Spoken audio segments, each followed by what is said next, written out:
All right, welcome to our Halloween edition of PoopScoop Monday. Yes, it is yours truly, Dr. Islam, coming to you an hour later than normal. Sorry, guys, we had to have our trunk or treat at Lubbock Gastro. If you joined us today, I'm so glad I'm so glad you guys came.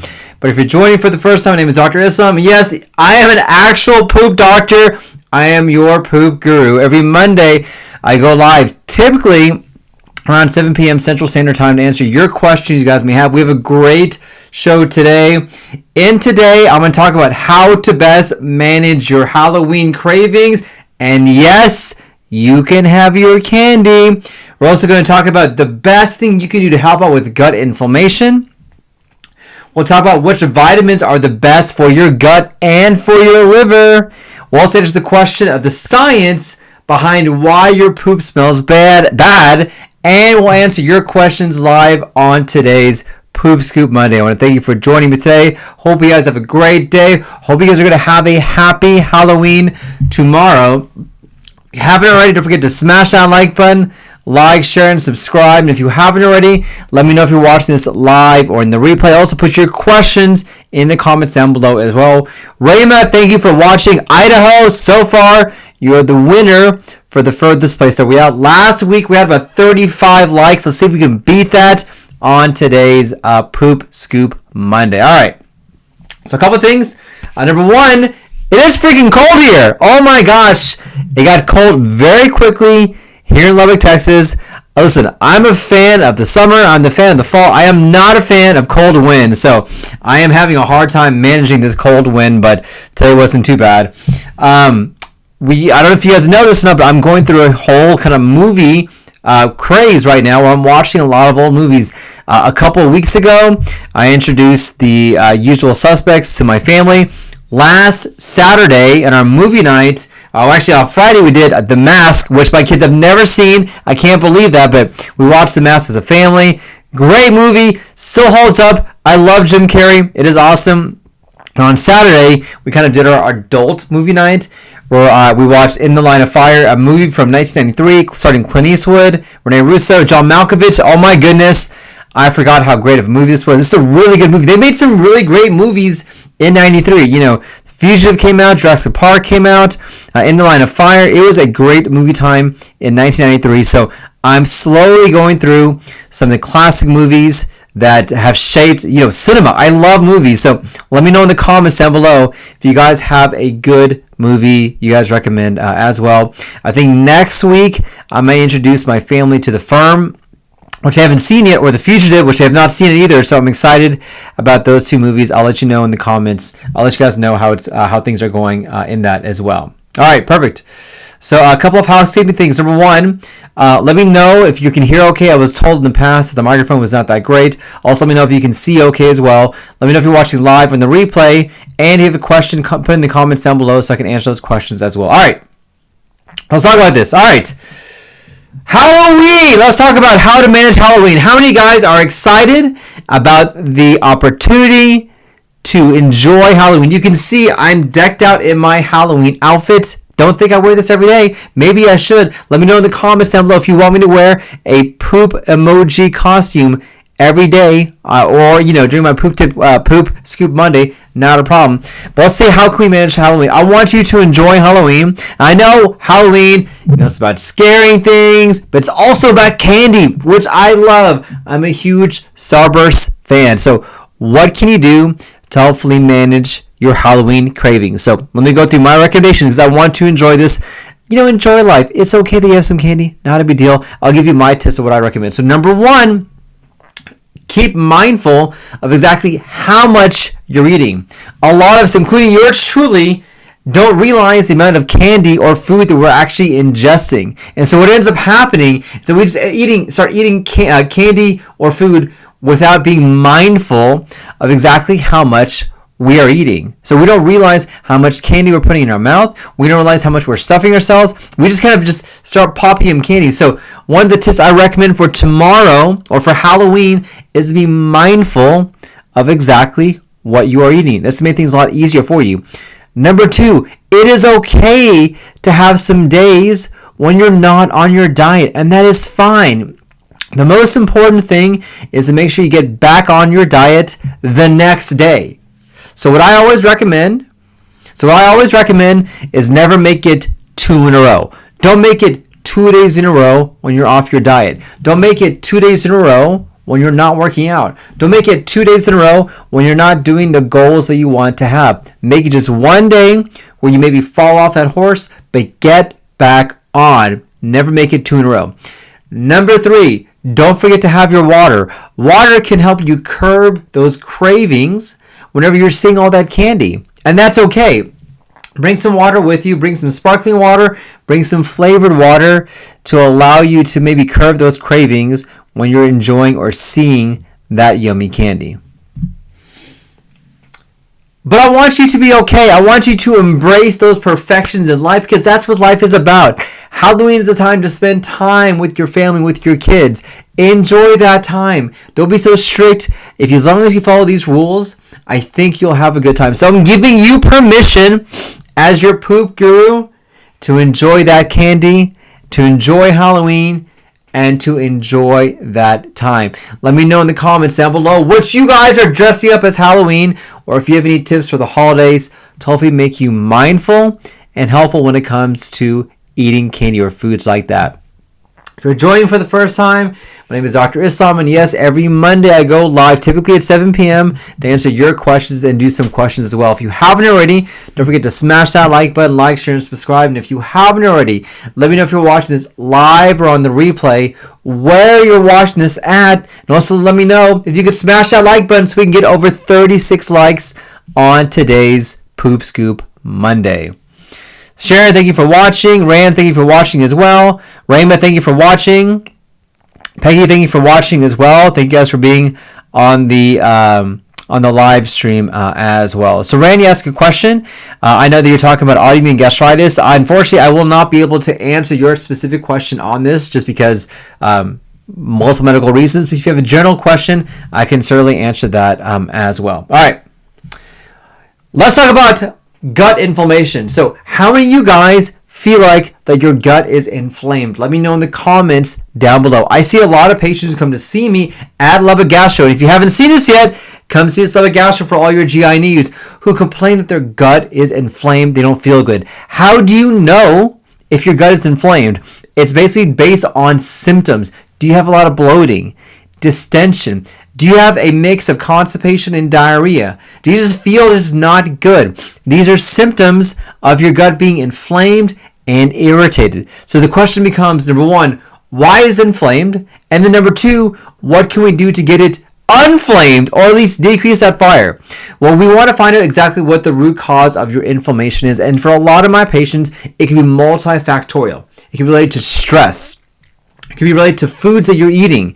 It can be related to medications that you're taking. It can be related to what's called the brain-gut axis, or the connection between here and here. It can be related to the environment as well. So we're trying to pinpoint what are some of the causes of that inflammation, because once we know the cause, then we can find out exactly what we can do to eliminate that cause or to minimize that cause. But irregardless of the cause, we want to eliminate that.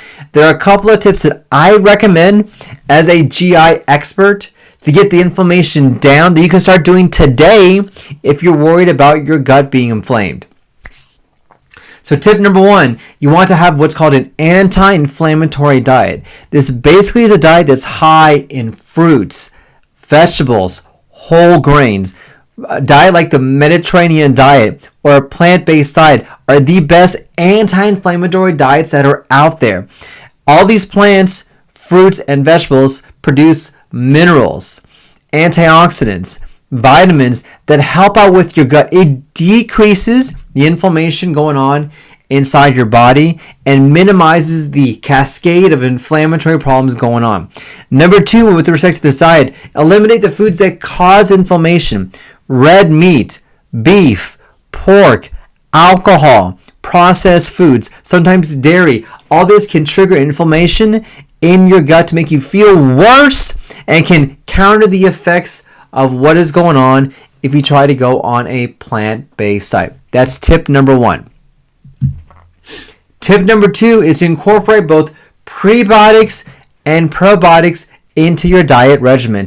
Prebiotics are natural foods that act as reinforcement for your GI tract. So it includes foods that have a lot of plants and fibers in them. You're adding more good guys to the gut microbiome to help out in that constant battle going on inside your gut to improve the health of your GI tract. But adding a probiotic on top of that will help out. Probiotics are the reinforcements to help improve what is already in there. So adding some probiotics with some prebiotics can synergize and supercharge your gut to get it back on track and to get you feeling better. So foods like kimchi, miso, sauerkraut, fermented foods are fantastic to add to your diet to help out when it comes to inflammation, and it gets you feeling better. Lastly, we need to work on stress. Now, all of us are stressed. I'm stressed. I'm stressed right now talking to you guys live. It is nerve-wracking being here.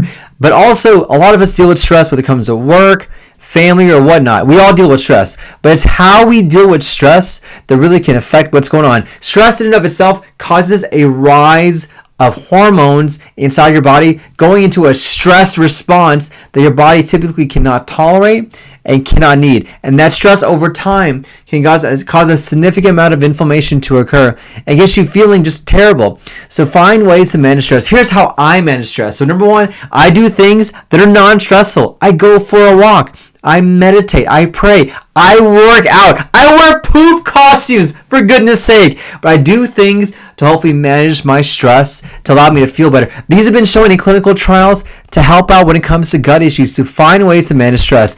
If you do these things, you're on the road to improve your gut, decrease inflammation, and get you feeling better. Let me know in the comments down below if you tried things like this, if it's worked or if it hasn't worked, or what has been your trick to help out when it comes to inflammation. All right, once again, if you're joining for the first time, my name is Dr. Islam, and I go live on Monday evening for my office hours, my PoopScoop Monday, to answer your questions you guys have. If you have a question, put it in the comments down below. Let me know if you're watching this live or in the replay, and also let me know where you're watching this at as well. And don't forget, come see us at the Gal Show for all your GI needs. If you're having GI issues, we're the clinic for you.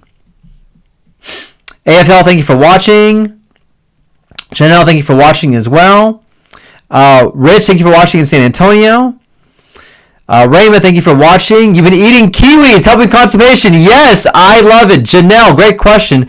Is acid reflux a symptom of gut inflammation? The answer for that is yes, it is. So if you have acid reflux, this could be a sign that you're having inflammation inside your gut. Now keep in mind, there are multiple reasons to have acid reflux. So number one, the biggest cause is not because you have too much acid. Whoever tells you that, unfortunately, is completely wrong. Acid reflux is not an acid problem. It is a sphincter problem.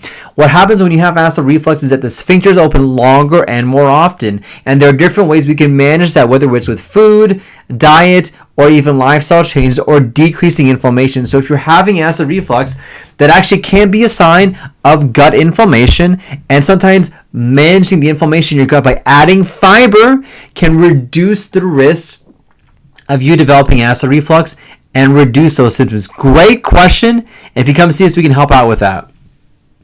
All right. Next question. Sorry, I want to make sure we have the right ones here. What vitamins do I recommend as a poop doctor that is good for your gut and your liver? So there are a couple of vitamins that I recommend, and there are certain foods that have these vitamins that I recommend that can help out. Let's go into them.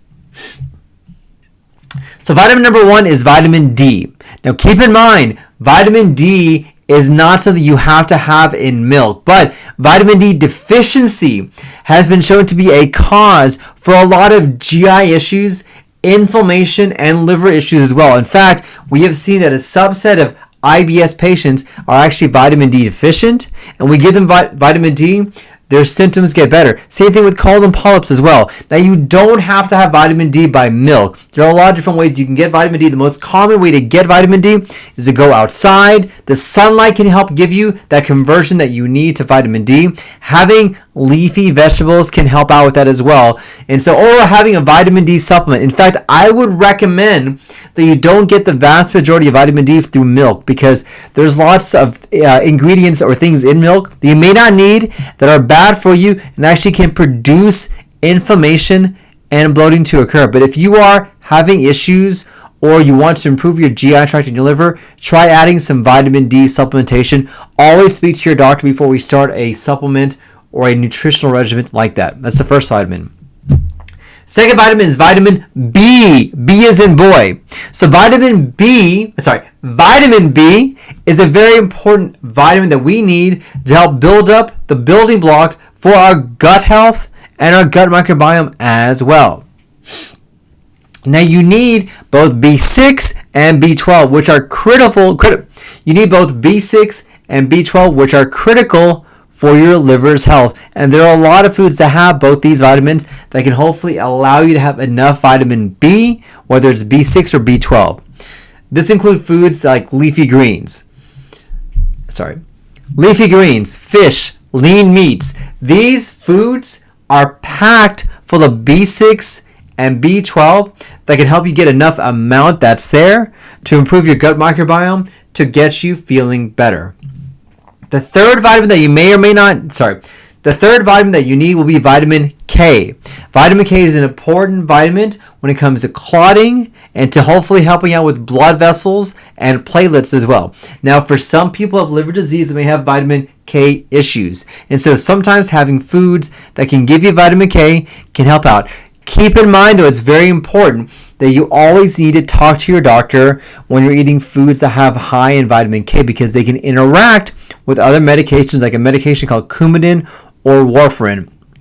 But foods that are fermented or green have a lot of vitamin K in there. And if you can have an adequate amount of vitamin K, it can give you what you need to hopefully make sure that your liver and your gut are taken care of. So these are the three vitamins that can help out. Vitamin D, vitamin B, and vitamin K.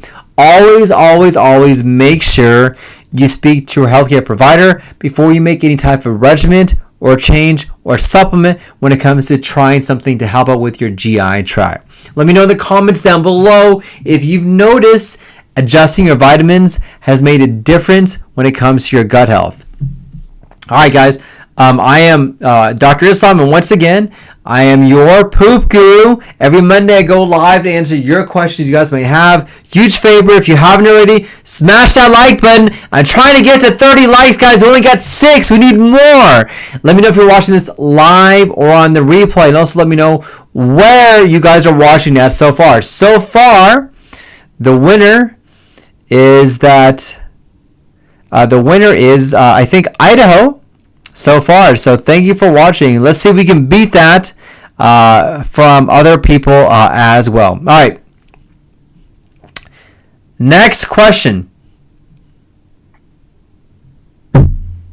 Why does your poo smell? You'd be surprised how many people ask me this question. Let's go into the science of why your poop smells. So, number one, is it normal for your poop to smell? The answer is yes. Okay? It is normal for your poo to smell. That is perfectly normal. But the degree of smell can be an issue for some people. Why does your poop smell to begin with? So when you're eating food, as it's passing through, going through the stomach, to the small intestine, you get all this absorption occurring. You're taking out vitamins, you're taking out minerals, you're taking out water, you're taking everything you can from that food until it gets into the colon. And in the colon, all you have in there is waste. That waste is mixed with dead cells, bacteria, fungi that are fermenting and causing gas. So the combination of waste plus dead cells, dead bacteria, stuff you don't need, and fermentation produces the smell of a stinky poo. Now, once again, stinky poo can be normal, but there are degrees of stinky poo. And maybe you've been around people, maybe it's you, that have had really stinky poo.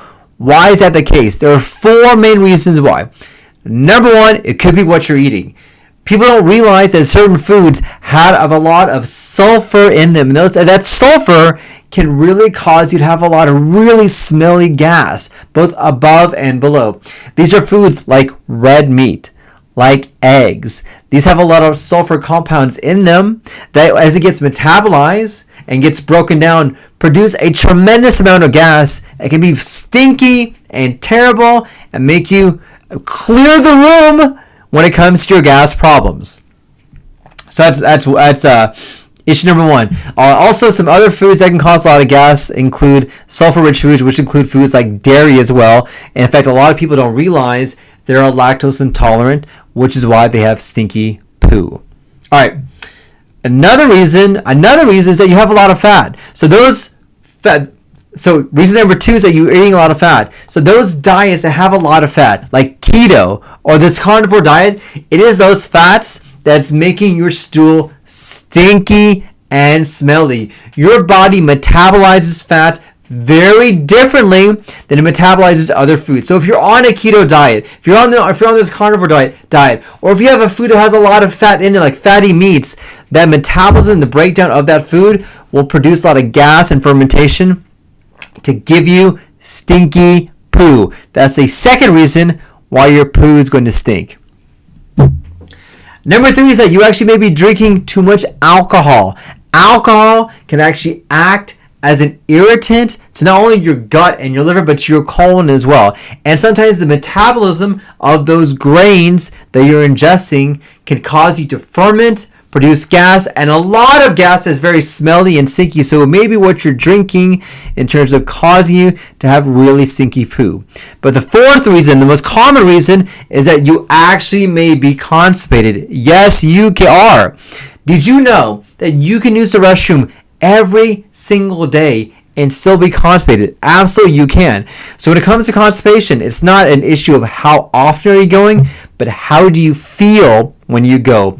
Do you feel like you're having complete bowel movements? Is everything emptying out? Are you like, yeah, I feel great, everything is out? Because if you're not, even if you're going every single day, you may be constipated. This could be the reason why you're having stinky poo. As stool just sits in your colon, it just sits there and ferments and ferments and ferments.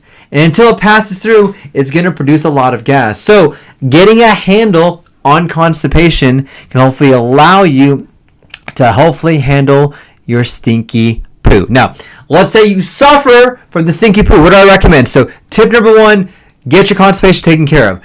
Drink some water. Add fiber, add some magnesium, soften your stools, do what you can to get you going, have a good rhythm, have a good flow, get you going. Number two, change your diet. Eliminate those sulfur-rich foods, eggs, broccoli, Brussels sprouts, meats, dairy. Eliminate those foods. Number three, try to change your diet if you're on a high-fat diet, because that high-fat diet will make things a lot worse as well. Try these tips. It should help out. If it doesn't, you know where to go. Come see us. We are the experts when it comes to stinky poo to get your gut taken care of as well. All right. Perfect. All right, Ellen, thank you for watching from Canada. There we go. You're the winner so far. I like that. So thank you for doing that. I appreciate it. I'm glad my videos helped you. I really do appreciate that. There is a like button, Raymond. It may not be on YouTube, maybe on Facebook as well. So Rand Loco asks, are there diseases that causes gut inflammation? Absolutely. There are a lot of diseases that do. So number one, there are certain foods that we do that. We know that processed foods do that. We know that dairy does that. We know that alcohol does that. We know that smoking does that. We also know that taking anti-inflammatory medications can do that. Number two, what diseases can cause this? So a disease in which you have what's called H. pylori. H. pylori is a bacterial infection inside the stomach that can cause inflammation to occur. So if you have this infection, this can cause you to have inflammation and get you feeling bad. Number three, another disease is a condition called IBS or irritable bowel syndrome. Very common problem in which a lot of people have pain with constipation, diarrhea, or a little bit of both that can cause inflammation to occur. A next one is another condition called small intestinal bacterial overgrowth or SIBO. Common cause of bloating and gas. This is when you have too much bad bacteria inside your GI tract to cause bloating and gas and diarrhea to occur. And then lastly, this is not comprehensive, but another one is another condition called an ulcerative colitis or Crohn's disease. These are autoimmune inflammatory conditions of the gut to cause inflammation. This is just a snippet of what can happen. But if you're worried about having if you're worried about having gut inflammation and constipation or whatever, come see us at Gastro, where we can find out what's going on. I would encourage you to watch my videos. I do have a lot of videos on what you can do to help out with inflammation. All right, guys. I think our time is up. I want to thank you for watching. Don't forget to smash that like button, like, share, and subscribe. Let me know in the comments, what do you guys think about my Halloween uniform? Should I do all my PoopScoop Mondays in this Halloween? Let me know. If you haven't already, don't forget to smash that like button, like, share, and subscribe. Watch my videos. I have a lot of information on there. I look forward to seeing you guys next week. Have a happy and healthy day. Thank you. Take care, everybody. Thank you. Happy Halloween!